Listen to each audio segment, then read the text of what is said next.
Hey guys, just wanted to introduce the new overlay. These are the roses overlay at the background, and it's super easy to use. I've used it last year as well because I've had it um, for a second year now, but I've only used it with the pink color, and this year I got the red ones as well, and I thought that would be a great thing to introduce for Christmas. It's gonna be looking awesome if you just want to add a little more pizzazz to your Christmas photos. And I usually use it for toddlers for my mini sessions and all. And I'm just gonna quickly show you before and after.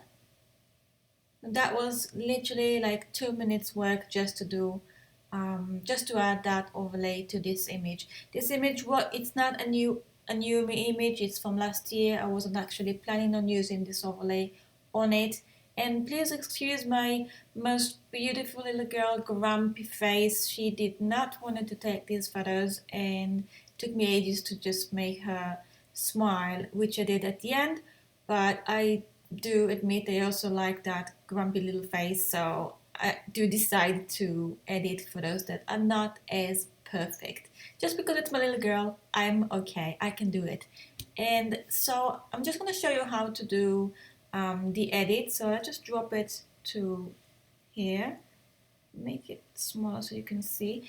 There you go. So I have the image. It's just a file. It's a JPEG file, and all you need to do is to drag it on top of your image. There you go. So I just dragged it, and I'm gonna place it around here. It might not be where you're gonna want to place it, and your image might look completely different. And if you need it to be smaller, you can always resize the image and duplicate it, and then you can basically use it as double image. So I'm just gonna put it in one group. Oops, just go back. I'm gonna put it in a group. There you go. And what we need to do is basically to change the image mode. So what works best for me was the multiply, but you might want to use the darken or color burn or one of the other ones. So in this image, if I wanted to use more than one layer, I'm just showing you how you can use more than one layer. Um, I'm just going to use one layer. So I'm just going to delete everything and show you how I do it with one layer. Because I actually liked it when the flowers are nice and large.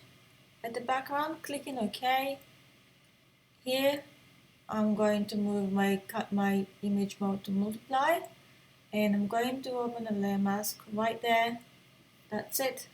And go to my brush. Let's just select the brush on 100%. Make sure that you are on black.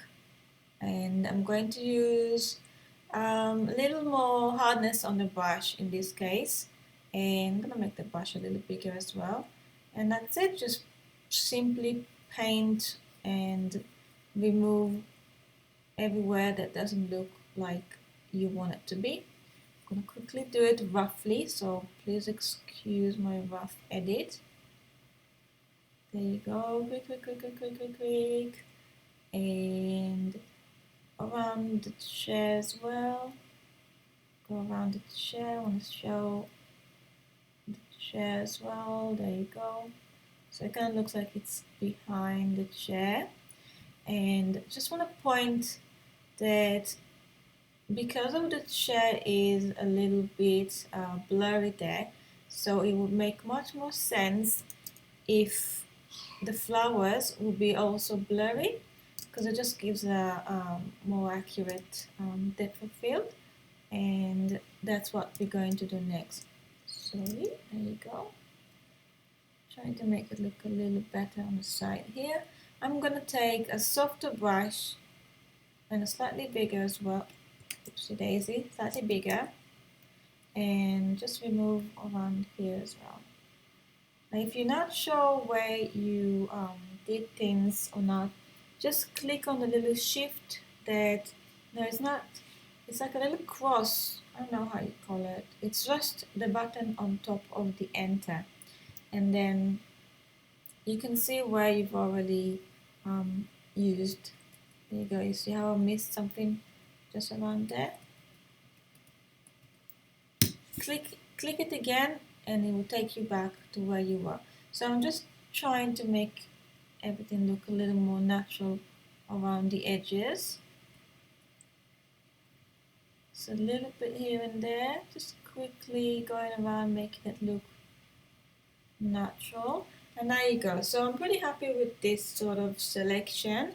And what I'm going to do, I'm going to click back on the layer of the actual overlay, clicking back there, and I'm going to go to filter, and I'm going to use blur, and wherever you say that one, blur, and click on that one, and this would basically make that overlay blurry, which is what we want, because we want it to look like it's at the back. And if you need it to like more blurry or less blurry, it's up to you.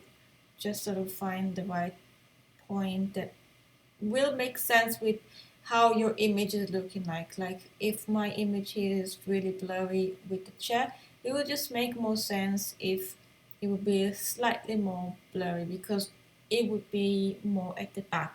So I'm going to click OK. And if I feel like there's something missing here, or I need to make a better selection, I can always do it and make a nicer, cleaner look to the image. But let's just go before and after so you can see what I've done. So I can see that there's a bit of the chair that's missing, never mind now. But yeah, if you still want to work on it, just click back on your mask and making sure that you're on 100%. There you go.